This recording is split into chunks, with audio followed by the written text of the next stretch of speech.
Hello, and welcome to yet another episode of the Conversation Capital with myself, Ursula Mariani, your host, and the voice of reason, Ubonga Bueta. Ngiyaphila sis unjani? Ngiyaphila. Did you know that your name is Bonganjalo? What do you mean did I know? I'm asking. Given Masilela, how are you? I'm good. I'm I'm awesome. sitting wondering if it's not her just reminding herself, what's her full name? I feel like people don't know that she's Bonganjalo Bueta. Okay, so do I need to say the double barrel or can I say due to my dog said? Talk to us. Talk to us. The reason why I have a double barrel is I got married later in life and I couldn't resonate with who Dudu Madonsela is. I was like, no, I mean, I know Dudu Ntlabati. So then I was like, okay, we're going to ease into this Dudu Madonsela. And here you are. Yep. I'm easing. I'm still easing. You're still easing. 8 years later. 8 years later. 8 years later, you're still easing. Still easing. Guys, okay, let's start off here. The Dating Playbook. This is the book that she's written. And as soon as I saw it, How to Win at Mjolo, they sent us the books before, like for us to read. I was like, Mjolo, the pandemic. But I must tell you, I was so impressed. I was so impressed with how you wrote. I was so impressed with like a very academic context to dating. And you look at the history of our country, you look at the socioeconomic climate of our country, and you unpack so many beautiful... You did such a good job. Can I just say, black woman to black woman, if I ever write a book, I want to write like this. You did such an amazing job. That's why as soon as you walked in today, the first thing I said, what's your background? I need to know what your background is, you know? Yeah. So really, you really wrote an amazing book. And I think it goes beyond Mjolo for me.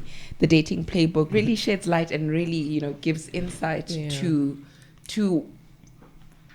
the what we consider the status quo. Mjolo Yanyisa is the status quo. Yeah. And you're unpacking why. Yeah. You know, and like I said, you're looking at the history of our country. You're looking at the socioeconomic climate. You're looking at so many factors that really make love not as simple as love is supposed to be. I think the first time in history or literature that we're introduced to love being complex, maybe not the first time, but one of the first times is Romeo and Juliet. Yes. These two opposing families. And it's one of those, you know, stories where you see how love is so complex.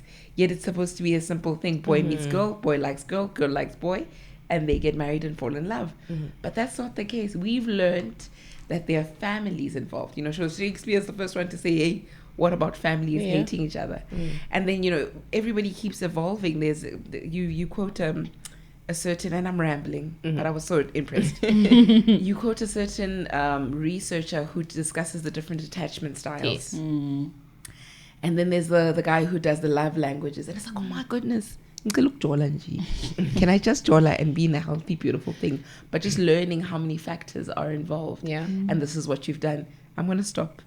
And I want to say hi, Tutu. How are you? How are you? I'm so sorry. I am good. I cannot complain, and I'm glad that you received the book for what it was intended. You know, I speak to a lot of people. Like once people find out that I'm a dating coach or I'm the peaceful one, then they tell me all their life problems. And what people don't realize is that you live in the context of a society. You live with people. There's also influences. Like, for example, technology has changed the way we date. The culture of hyper-individualism. Because you've subscribed to a Western notion of, no, you don't need people. You need to be alone. How our kids were boxed into tiny little spaces and no longer allowed to play outside. How that has shaped the fact that people do not know how to form interpersonal relationships. I mean, I keep asking people, I'm saying, how many people in the last probably 12 months or even 24 months have you blocked? How many WhatsApp groups have you exited because of conflict? And usually they're like, yeah, I've actually done that. And I'm like, there's a similarity. Why do you think you're exiting when there's conflict, when there's challenges? Why do you think you exit those situations instead of conflict resolution? It's because they don't have the skills for conflict resolution. But they haven't realized that they actually don't have the skills. Never mind that they haven't realized that they actually don't know where it stems from. And the reason why I was writing this book is I have a 6-year-old boy and I also have a 9-year-old girl, right? And some of the things that we are teaching them right now in the context of whether we are embedding it in their subconscious mind or in their conscious mind is things that are going to impact them as adults. And I want people to take this book further than Mjolo, to say, how do I create an environment where the Gen Alphas, which are giving us a hard time at the moment, and the betas that are going to be born from next year are able to thrive? Because societies where there is stable interpersonal relationships thrive. You look at the Jewish community, family is important. You look at communities where they were dismantled. The first thing that you dismantled was the family structure. And we have a broken family structure as Black people. Yes. And, you know, I was telling Bonga as I came in, and I say, as millennials, the sad thing about us millennials, and maybe the beauty of it, is that we've come in to a world whereby there's no template. We live in a different context to what our parents lived in. We lived in the context of two worlds. There was pre-apartheid, there was pre-internet, and now we live in this context. And we have to rewrite this template. So that's why for us, as millennials and probably Gen Zs, Mjolo utlorinyes, because simply because of the fact that we are the pioneers. It's unfortunate for us. There's always a generation that brings in the shift, right? That facilitates the shift. And we are, unfortunately, that generation. Right. And we walk around seeking advice from people, and it's like, it's not you. The internet is like, it's you or it's not you. And you know, in my book I mentioned there's plenty of advice on the internet. Yes. People buy these books, but it doesn't work for them. Why is it? It's because they're not going into the reasons as to why you find yourself in the situation that you find yourself in. And once you have context around that, it's about receiving each other. You know, one of the things I speak about in the book is how do Black couples receive each other? If you have a Black male that was raised with in a home where the father was a migrant labor, and he had to take up the role of being the head of a family at a young age. And he was never challenged, and his judgment was always trusted, right? And then he walks into a relationship with Dudu. Dudu probably comes from a similar home, but because the mother, maybe the father was no longer sending money, or he had umfazwe pepper in Johannesburg and so forth, the mother was like, don't trust men, right? And now it was like, you will be self-sufficient, the strong Black woman, you'll be independent and so forth. Now we meet each other. We were told never to seek counsel from each other. We were told never, the woman was told not to rely on the man. And the man has always been the head of the family. Those people are going to clash in a relationship. And unless those people understand the reason why I'm showing up the way I'm showing up is because of my social conditioning. You know, I was telling you about my husband, and I said, you know, I had to drag him to therapy for him to be able to forgive his dead father. And some of the things were showing up in the relationship. He was showing up as a certain person. For example, I was also showing up as a certain person in a relationship. And when I did therapy, I realized, oh, you know what, I was acting out certain parts of my childhood in this relationship. And that sets our expectations. And for example, let's say, for example, if I had an absent father, if I expect that person to show up in a manner that the parent did not show up, that is too much responsibility on one person. That relationship will never work. But we're not aware of these things, you know. Like I say, we don't have the template for this. Nobody tells us. Nobody says, this is where you need to start so that we can receive each other with care, right? I was able to receive my husband with care because I've got context. Oh, okay, this is what shaped you as an individual. And then once you have context around that, and maybe just for the viewers, you know, my husband cycles, right? I mean, I think people know that my husband cycles because I said, if you want to be happy, date a cyclist. My husband cycles. So if you ever been in races and so forth, these people move from one point to another point, right? There's no way I can show up, you know, and he used to be like, oh, you need to show up, you need to stay. And I'm like, but you're going to pass me. I'm only going to see you for 1 minute. Even a minute is long, like 30 seconds, I'm going to see you. Then I realized the reason why it is so important to him is because he wished his father showed up for him in certain things in life, right? And I realized, okay, this man is not being impossible. And because I received it with care, I started showing up. Because I was like, it takes nothing away from me, to be quite honest. It takes absolutely nothing away from me, but it's important to him. And at the very least, I listened to that story, you had told it off camera, and in my heart I said, at least you had somebody that knew how to communicate that need. I mean, we're struggling with people that don't even know how to communicate the need, let alone us finding the root of the need. Exactly. You know? Yeah. So, hey, dating is hard. But we've gone straight into the meat of the conversation, really. We dived straight into it. You know, if you could just tell us a little bit more about yourself and how you got to this place where you're writing the book. Ooh, okay. So I dated a guy, I think maybe from 2018 until 2010. And I mean, I know he'll be watching this. He was 2008. Oh, okay. That's how old I am. And he's a wonderful person in his own right. He really is. And I dated this person, and very quickly I knew that I shouldn't be with this person. And I think if he was honest with himself, he also would know that he shouldn't be with me. You know, he's not marriage material. It's not his DNA, and not because he's a bad person and so forth. And I wanted the family and everything else that comes with it. And I wanted the relationship to progress in a certain way.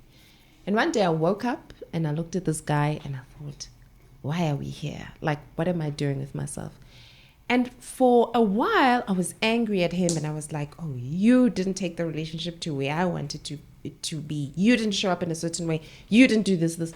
Then I realized, actually, this person has been communicating who he was since the beginning of the relationship. And I failed to hear that. And simply because of the fact that there was something fundamentally I was seeking in the relationship that I couldn't give myself. So I didn't want to get to the point where I got played. And the whole idea, I always say, I went to find a dating coach to find a man, and I ended up finding myself. You know, back in the day, the word dating coach was not popular. You had a couple of people in America who were doing it.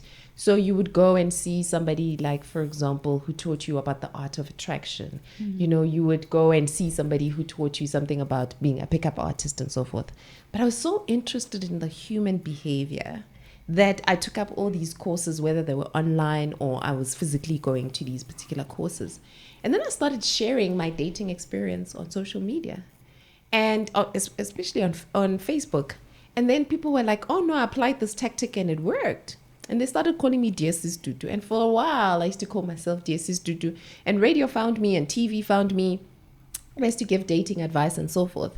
And I think in that whole process, I accidentally became a dating coach. I never intended to become a dating coach.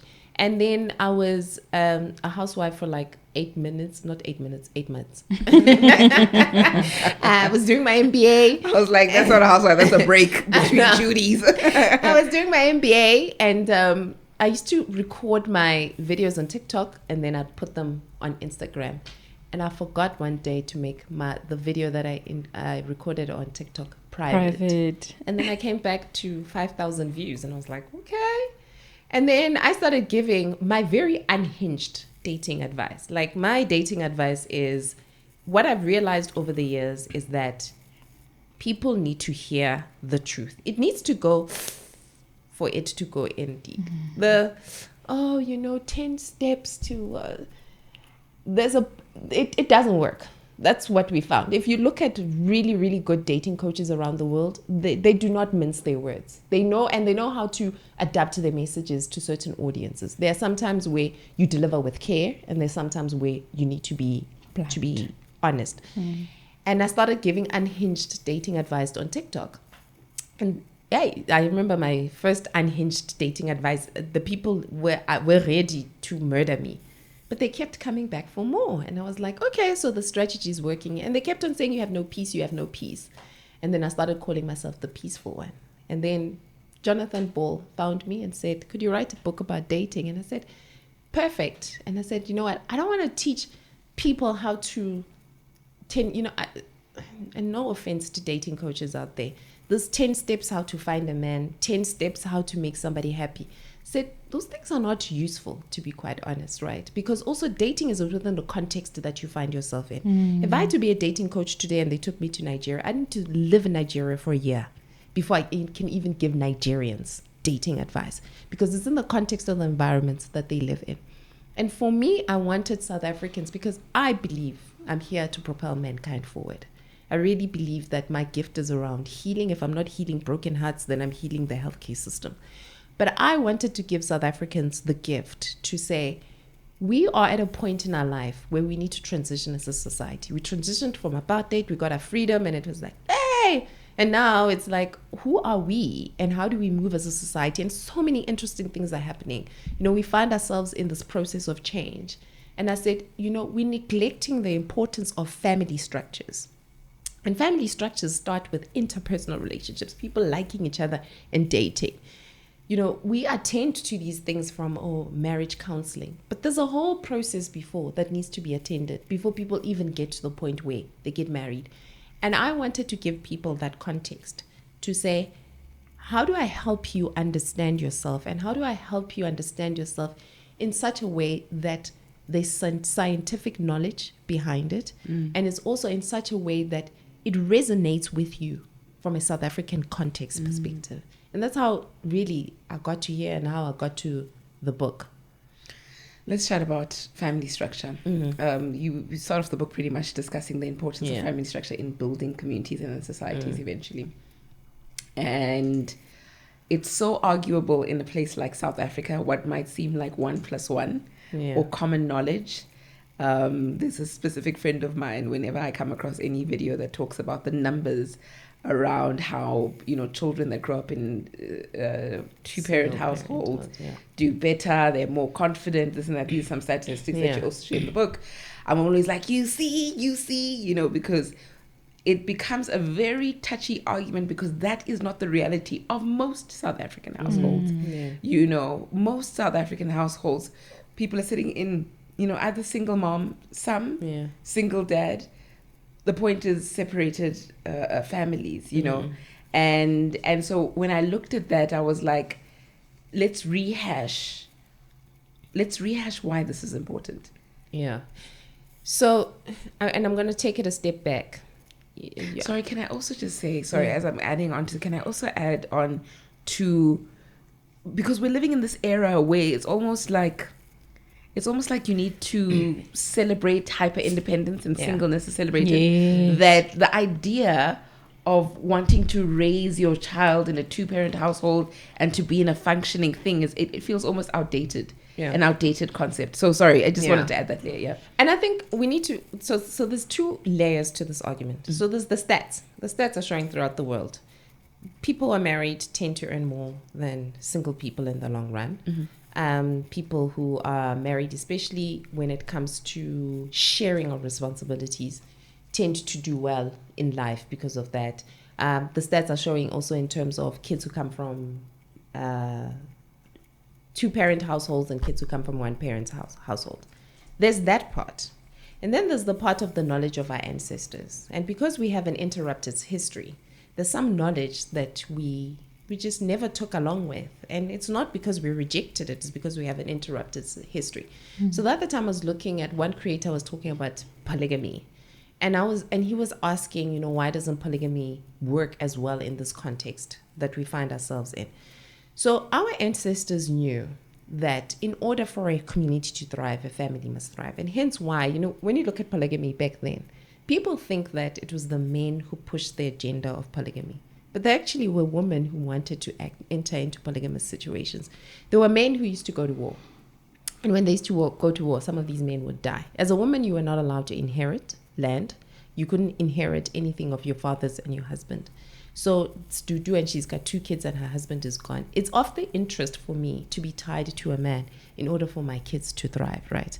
So what used to happen was that polygamy was a system that was used to ensure that, one, women are protected in society from a financial perspective. And yes, there were instances where in society that whole polygamy structure was being abused. I'm not taking that away from the fact that, there were those instances. But then you had a structure that was protecting people. And our ancestors knew that a family structure allows for a couple of things. So people ask me, oh, Dudu, but you work and you have a family. How were you able to write a book? And I said, I was able to write a book because I have a support system. I have a husband. I woke up one day and I said, I need to finish this MBA. Would we die if there's only one income in this house? And I was able to do that, right? I also have I have a nanny. I have a helper. I have all these people. And remember, back then as Black people, a child was raised by a community. People understood the importance of the family structure, because the family structure also allowed the parent to develop. In the book, I talk about, in order for the mother to develop, the child must develop. And that is very, very important, because people don't understand what that translates to. They think, oh, having a family structure means that I have a husband and a church, they respect me. They think, oh, having a family structure is that society would look at me different because I don't have kids out of wedlock. But what they don't actually understand is that having a family structure, I have in-laws. I mean, like today I'm here and my child needed to go to a party and I'm all over the place and so forth and whatever. My in-laws stepped in order to help me, right? You have in-laws, you have these people, and they help you. And people always say, oh, we have the same 24 hours in a day. Dudu, who's got 2 helpers, who's got in-laws, who's got a whole family structure, does not have the same 24 hours as a single mom who is out there.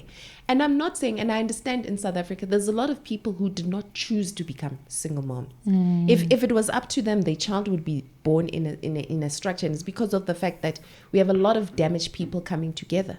And the damage that we've experienced in society is not only because the child was not raised well, it's not because the person made bad choices, but we actually do not understand how traumatized the black man is. Traumatized from the view of you grew up under a system that was underpinned by this apartheid system. And now also there's a lot of black men out there who cannot actualize their potential. And do you think if they cannot show up as the greatest versions for themselves, are they going to show up as the greatest version for everybody else? And I'm not excusing bad behavior. I'm not excusing the fact that you have absent fathers and so forth. I think men should have more of these conversations on how to show up better. But I think they should also be aware of the fact that as you're sitting there as a guy and you have all these feelings and you feel like you're inadequate or a disappointment, or you do not understand why you cannot stamp or claim your place in society, where does that come from? Because I think once we are clear on that, you know, you talk about hyper-individualism. Hyper-individualism, for me, people can be upset all they like, is a coping mechanism. Absolutely. I've got boundaries, it's a coping mechanism. Most of them are miserable. Most of them are sad.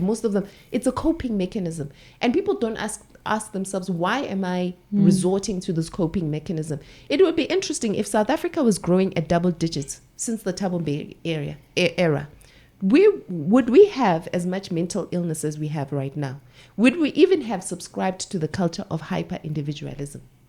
People are using it as like you have changes in your environment, because what has happened is that the reason why some people have subscribed to the culture of hyper-individualism is because they're broken by black tax. We need to be honest about this. So I've been taking care of 10,000 people in my family and so forth. Eventually you set a boundary. Yeah. And you now live as an island. Exactly. An extreme boundary. And it's become worse over the years, because as the economy declines, the dependency on those who are doing well in the family has increased. And as the dependency increases, people feel overwhelmed.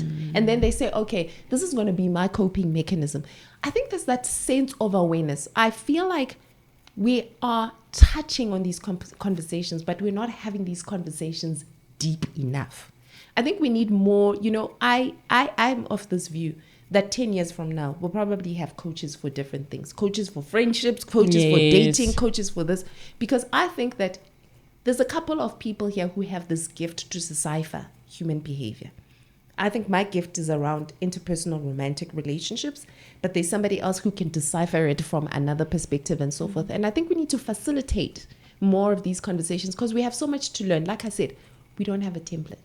Like my mom's era, the stuff that they had to deal with, or in the context in which they had to deal with, they might have been dealing with similar problems, but in that context is very different to the context that I am dealing with. And because we don't have a template, we need to have those conversations at a deeper level. And what happens is when you're talking about the conflict, when you raise certain topics at dinner level, at dinner conversations and so forth, the reason why we're having those conflicts is because, and I do understand, I'm not saying that people are not deep thinkers and so forth, but generally human nature, a lot of people are not introspectives. So we have conversations at the shallow level, and because there's no context, the conversation is not positioned in the manner that it needs to be positioned to facilitate a good debate, people struggle. to take it to that deeper level of conversations. People get triggered very easily. You know, I mean, we live in a world where people just get triggered by anything. You know, they could be triggered by your hairstyle. And so I think for me, you know, I've said a lot, but I think for me, the most important thing is that we see there's a problem in society. There are some of us who are pointing out what the problem is. And I think we need to now, and I talk about the Black community, because no one's coming to save us. No, there's no Moses who's coming to save us. You know, we have structural issues. Then we have socioeconomic issues as a result of us engaging in certain behaviors. Why would any other race have the interest, especially around the socioeconomics? Let's say, for example, even they sorted out the structural issues, financial inclusion and so forth.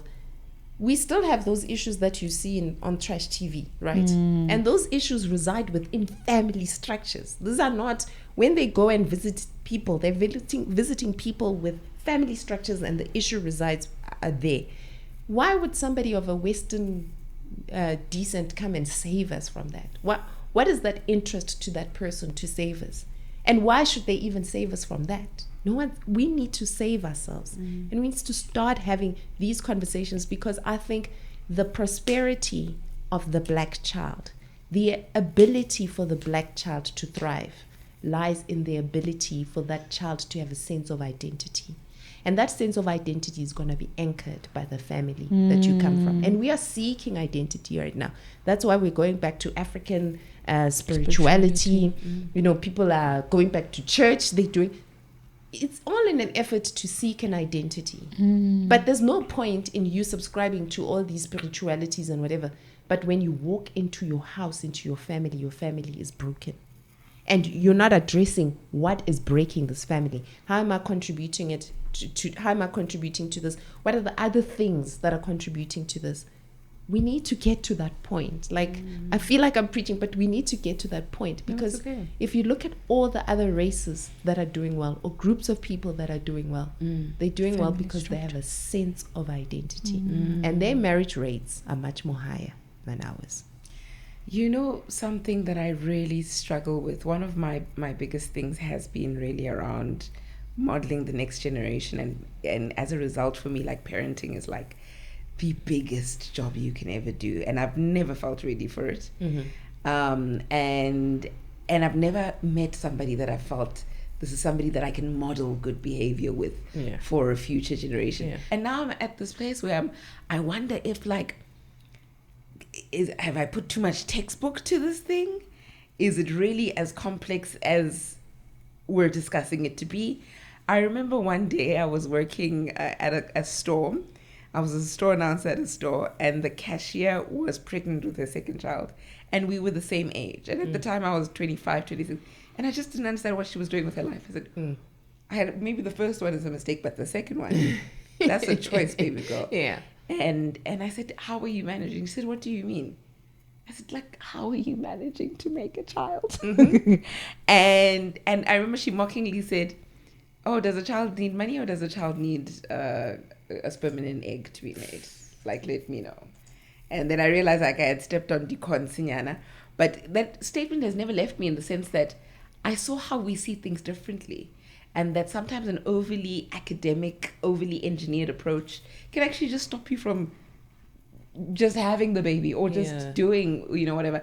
And so I'm listening to you, and I'm just like, this is interesting, because I agree. But I also know that I'm at a place now where I'm wondering, is this the right thing to agree with? Are we overthinking some of these things? And I think that's a very valid question. But unfortunately, as Black people in South Africa, we need to overthink. Financially, we're not there as a nation to be taking risks, unfortunately. We need to be overthinking. Maybe our descendants 200 years from now, once we've gotten ourselves to the place where we want to get ourselves, can start being relaxed and, you know, taking chances and so forth. But we can't afford. A lack of overthinking means that you have 3 more people that need to be fed by your sisters, your uncles, and so forth. And then it creates an animosity in that family. And then you're going to say, by a lawyer, and they don't like me and so forth and whatever. But actually, you've you've added in responsibility in their lives that they didn't plan for. They didn't want this, but they can't see your kids starve, so now they have to step in. So unfortunately, we have to and like no one's coming to save us. Unfortunately, we have to overthink. And this thing of, every time you have somebody sitting and saying we need to overthink, then the label, the clever black, is subscribed to that person is very dangerous. Because I think what happens is that there's a lot of people who are very smart, who have great ideas on how to move us as a collective, who are shying away from having these conversations, who are shying away from social media, who are shying from giving us almost like templates or wisdom that allows us to move as a person because they fear that they're going to be labeled as overthinkers. We need to overthink as black people.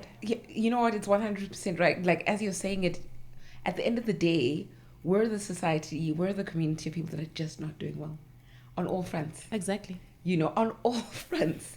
Broken family structures, financially, on all fronts. And something we need to start thinking as a collective, how do we bring people out? Yes. Our people that look like us, so that our children aren't in this position.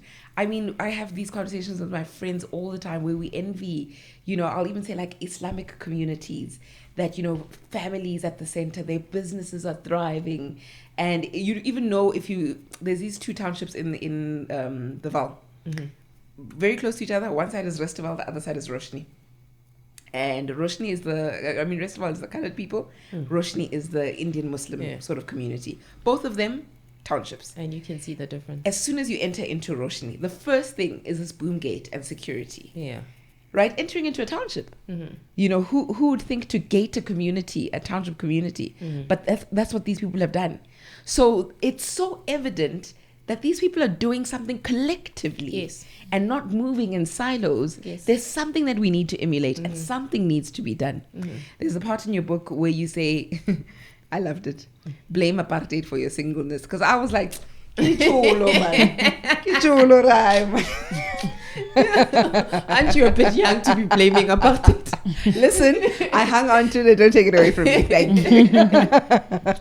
And so just walk us through that concept. It was beautiful. Oh, it was beautiful. Walk us through that. I mean, if you want to dismantle a society, you dismantle the family structure. And I mean, if you've read any books around the architects of apartheid or anything like that, it talks about, the first thing you needed to do was dismantle the family structure. I was actually looking at, I was reading something and it was around socialism or something where it's like very dictatorship. Dictator, no. I forget what it's called. Isn't it communism? I think it's communism, right? And so one of the fundamental things about communism in some of the countries was around separating the teenager from the parent, meaning that, you align with the state is right, and it's not around the parent. And dismantling that relationship allows the state to be able to infiltrate you with ideas. So we come from apartheid where, one, we were traumatized as people. I think sometimes because, as black people, we've handled so much trauma, we actually trivialize some of the trauma that we went through, right? We've been highly traumatized as a people. And then we had people who are highly traumatized raising other people, right?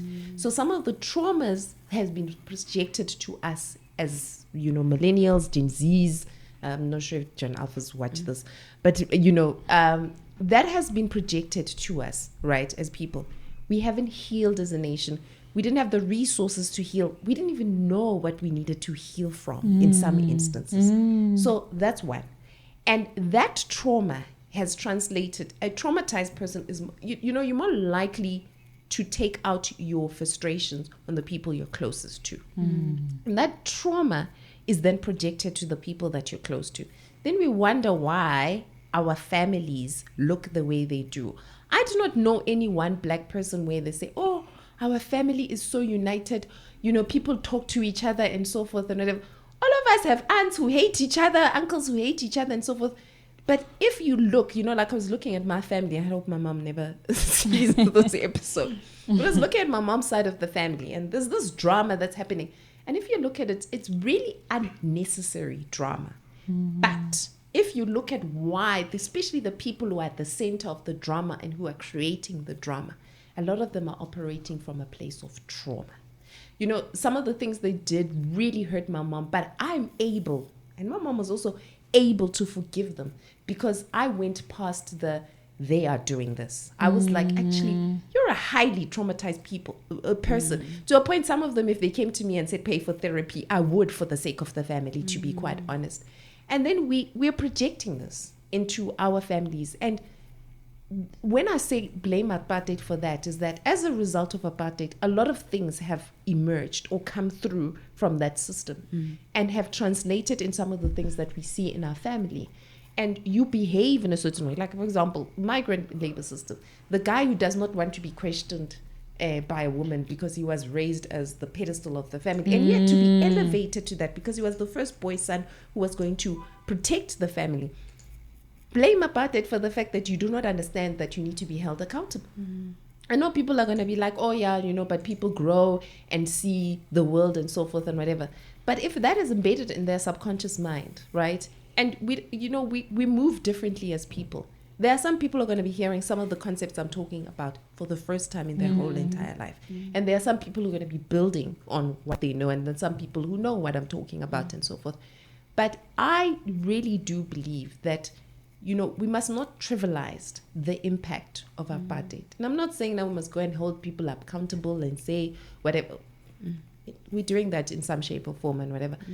I'm not trying to say people must make everything in their lives or apartheid an excuse for everything in their lives. But accept that as a Black collective, I do not care how many degrees you have accumulated and so forth. You come from a system that is highly traumatized. And some of the behaviors that you're projecting out there are a result of this trauma. And once you have a sense of awareness, because people will be like, okay, you're telling us this, but so what?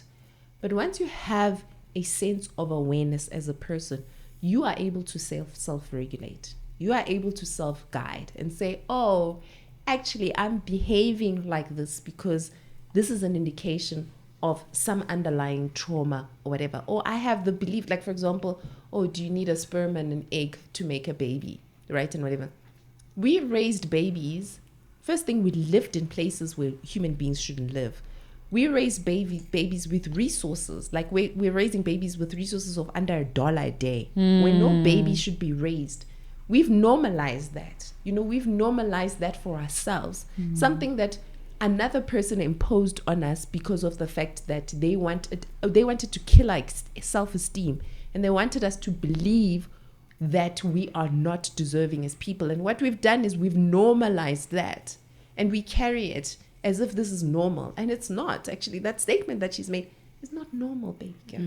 But I can understand why she thinks it's normal, because she grew up and she saw this and it worked. Somehow these kids grew up, and somehow some of them even became superstars in life and so forth.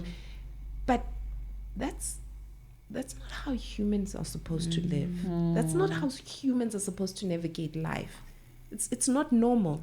And I think we need to start having this even where we live as people. There's a part of me that kind of looks at the women who think that way, the example you used, Ursh. And I think to myself, Uguti, silently these women are saving our country. And I'm saying that because of this, right? As kids. Basically. Okay. And I know there's a bigger topic behind that, but it's a very important one. And it speaks to the issue of individuality versus understanding that you exist within a larger society, right? Because when you look at yourself as an individual too much, which a lot of countries have done that, right? Where now there's the United Kingdom is one of them and Spain is one of them, to such an extent that now they have to talk about increasing tax in order to take care of the elderly, because there's not enough of a workforce. Because everybody was thinking of me. And mind you, these are not poor countries, right? They can afford to, depending on how you look at it, but they can afford to have children. The government can afford to incentivize its people to have children, right? So I'm thinking about it from the perspective of, yes, it's absolutely true. And it's very nuanced. It's absolutely true that we do need to think a lot about the fact that we're in a country where we don't have enough people having enough money to actually take care of a child comfortably. And not only that, furthermore, let alone money, we speak about this quite often, but we don't live in that context where emakaya, or not even emakaya, but even if you can't get a job, there are other means that you can provide for your child. We don't live in that context. But at the same time, that's when you're looking at it from an individualistic perspective, and also just what the country is going through. While at the same time, guys, I don't think people realize just how important birth rates are. Yes. They're incredibly expensive. They could literally tax is affected by birth rates. Inflation is affected by birth rates, just birth rates alone. And there's so many countries around the world. Currently, South Africa has a very healthy birth rate, because I think it needs to be a minimum of 2.1. We're well over 2.2. But it's starting to decline. Here, yes. Even from last year to this year, it's already declined already. But we do relatively have a healthy birth rate. And I'm saying this just to make the point of Uguti, it's absolutely important to consider your situation. While at the same time acknowledging that some people who just think, listen, I'm having a child, because the only other option you're giving me is to not have a child, and I can't accept that, right? People who think that way, like to some extent, I don't know if you guys get what I mean. And can I come in? Can I also take it up a little higher grade?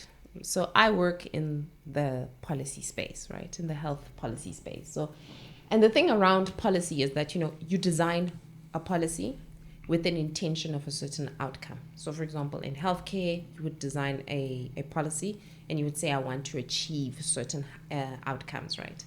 But in order for you to achieve those outcomes, there are things like foundations that need to be in place to enable that policy to achieve those health outcomes. So let's say, for example, we say, we want to protect the birth rates, right?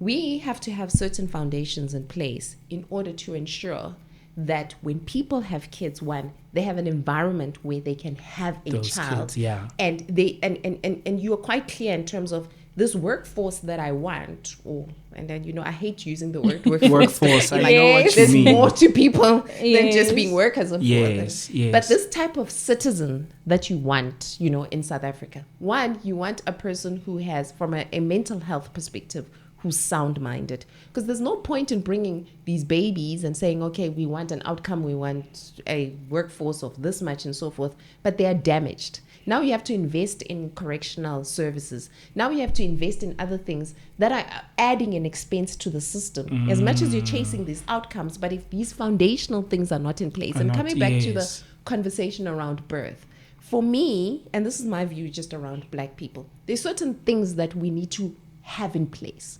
before it's almost like there's a sacrificial generation. I hear you. Where you're saying, as a millennial, the way I look at wealth building in my family, I believe my grandchild. My grandchild is going to enjoy a lot of my wealth, right? My child's also but my grandchild. And I design my vision with my grandchild in mind. To say, I want to build generational wealth. So there are some things that I deny myself. There are some tough decisions that I take in my life in order to pave way for that generation. And I think those are the things that we need to think about, to say, and I like, your question, to say, we are seeing this trend in the world. How do we protect our workforce and so forth? And we now need to take it a step back and say, before you even introduce this policy, what are the things that are an enabler for this policy? And I think once we get that right as a collective, then we can be able to design and get the outcomes we desire. Because there's lots of things that have been designed. Even if you look at policies, there are policies that had been passed, which had the greatest intentions. But because of the fact that all these enablers of this policy were not considered, that policy failed to achieve its objectives. As you're chatting, I'm thinking about, there's a part in your book where you discuss the different, what do they call it? These attachment styles. And so I read that and I say, okay, so somebody finds themselves in a position where they're like, this attachment style is who I am. Or, how do we, affecting change. I'm talking about affecting change. Yeah. How you go from knowledge to affecting change. Yeah. And so I feel like the book is providing knowledge Yes. around the roles of apartheid, around the family structure, around moving collectively as a society, Yeah. rebuilding families, rebuilding, society as Black people. And I'm saying, but here we are with the disconnect, and we're seeing our flaws and mistakes. I'll give you an example. The other day I was out with a few friends, and there's this gentleman who's got 2 children from 2 different women, and he compares them, and he enjoys that they compete, and he enjoys that they don't really like each other, and he favors one over the other. And I was looking at him and thinking, there's so, like, you're missing so much wisdom. Like there's a huge gap of wisdom here, because you're missing that you're not going to live forever. Exactly. Right? And as siblings, they need each other. And instead of creating an environment where I've got your back, and they understand that even though we come from different moms, because this is a blended family and you need to make it work. Yeah. Right? But you're enjoying pitting them against each other. But I think you could see his brokenness more than anything else. You can. Yeah. So I'm saying, like, you're reading and you're getting these labels of when you're broken type A. Yeah. When you're broken type B. This is how you react. And so you're getting this knowledge, but how do we fix it? Yeah. How do we move from a place where we're not just identifying, but we're saying this is how you rise above and you enter into? Yeah. When somebody comes in for coaching, the first 2 sessions is just understanding their psyche.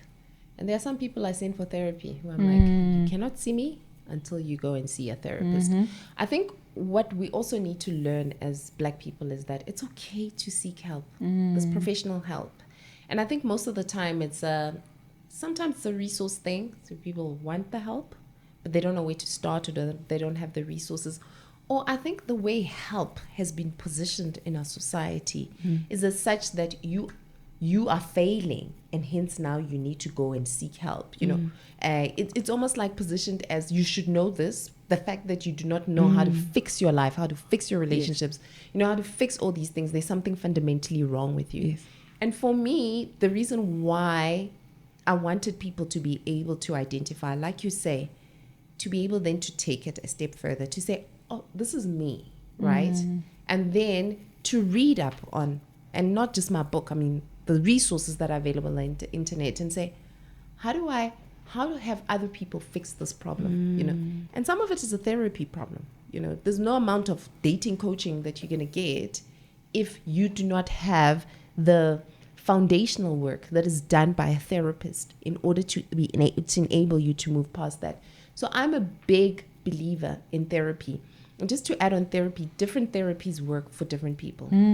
There's a certain level of type of therapy that doesn't work for Black people. Because when we go for therapy, we are looking for somebody to help us with a solution.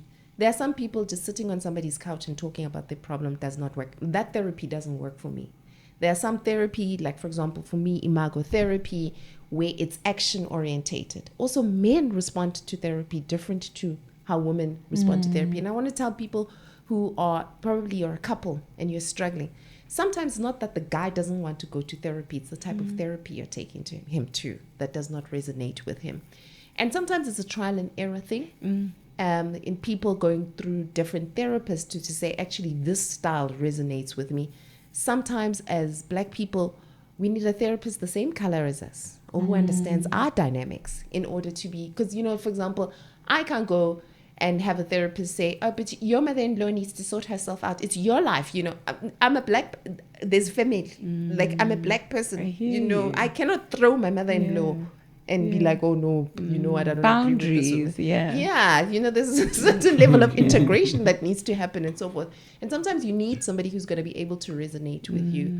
So, and I think sometimes if somebody's sitting out there and they feel like therapy doesn't work for them, or they're seeing somebody reject therapy, sometimes it's not therapy, it's the type of therapy that doesn't work for that individual.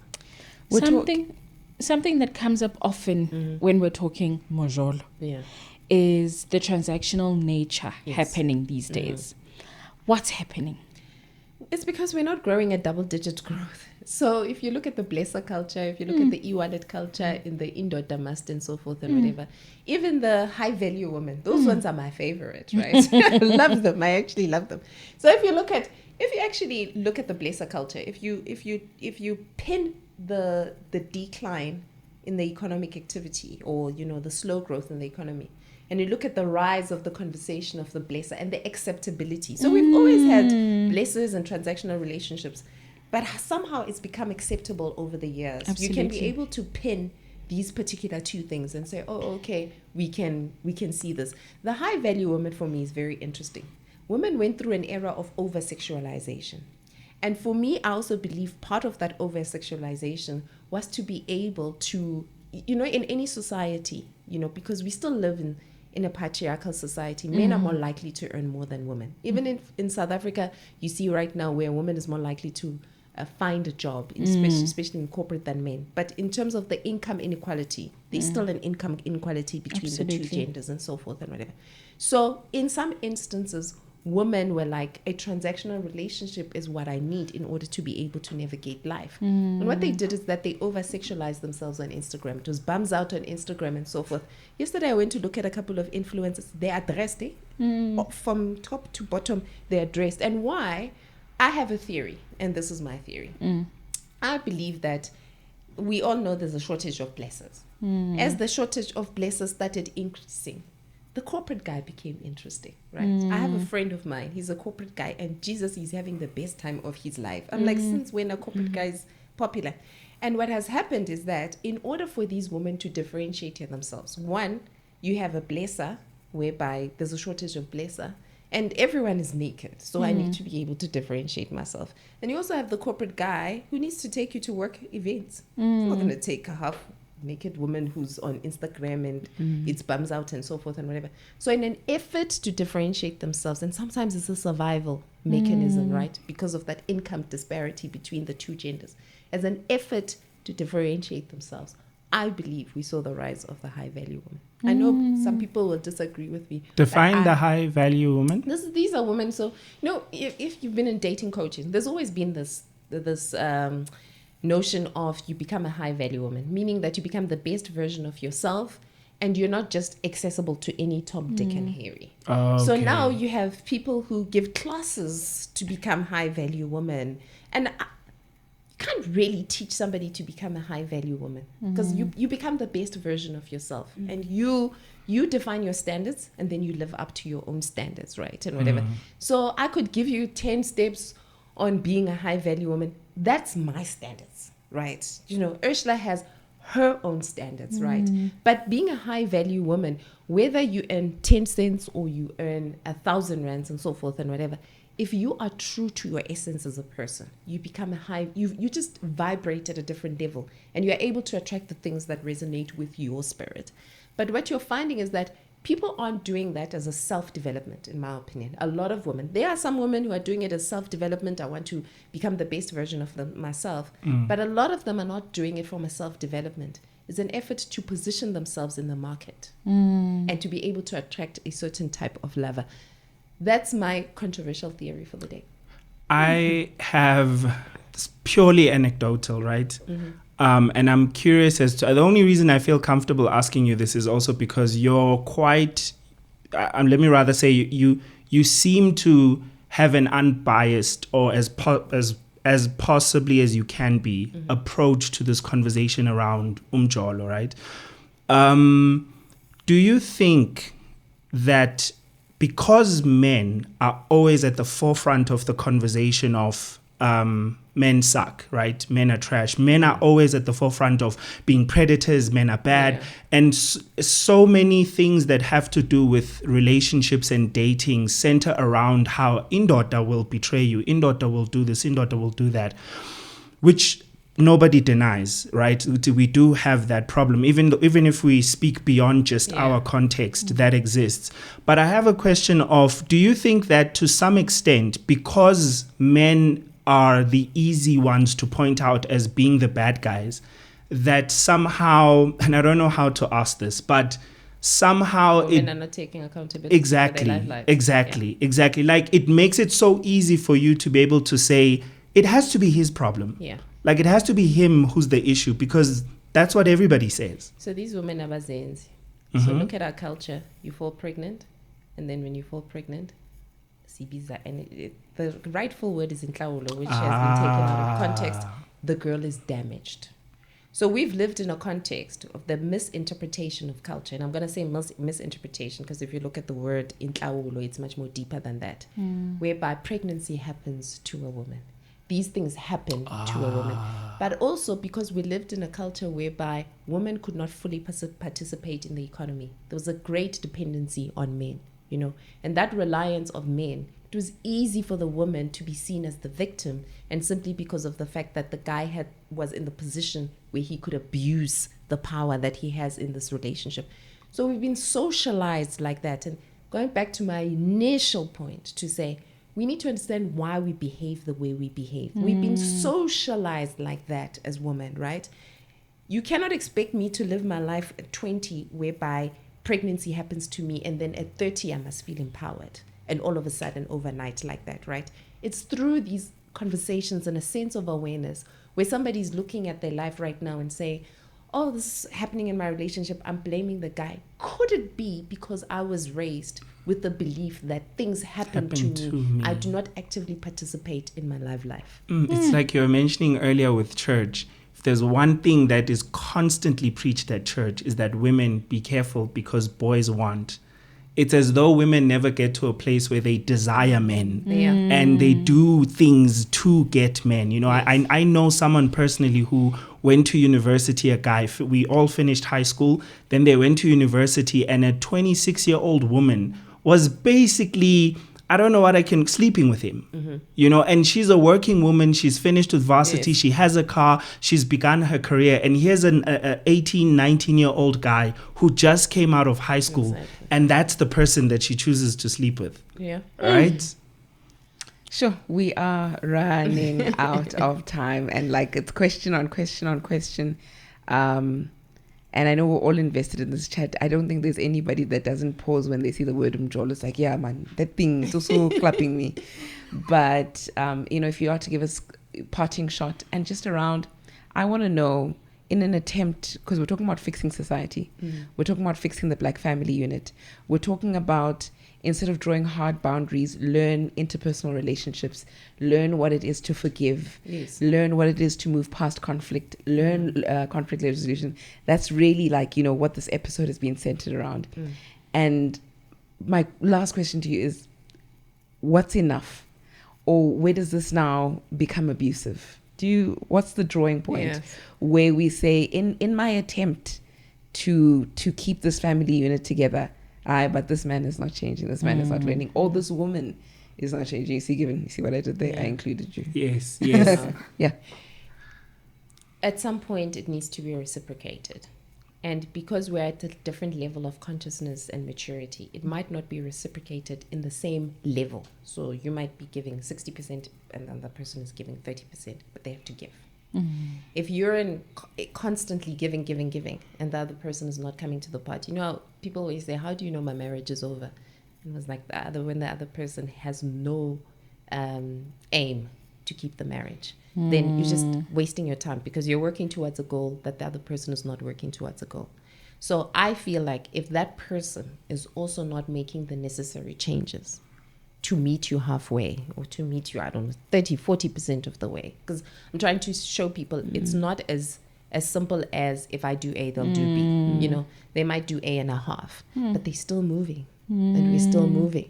But if you feel you keep on wanting to move and the person wants to keep still, then let it go. It's okay. And is monogamy realistic as a dating coach? I think it's one of the best relationship structures that work, to be quite honest. And I also think we have to think about, as much as there's polyamory and so forth and whatever, our societies are structured for monogamy. I always say, as a Black woman, if you have two husbands and then you have babies with these two husbands, which mother-in-law do you subscribe to and which lozis do you dedicate I don't know, your surname to, and so forth and whatever. Our society is structured for monogamy. So it works because of how our society is structured. If we had to subscribe to any other forms of relationships, we'd have to restructure our society.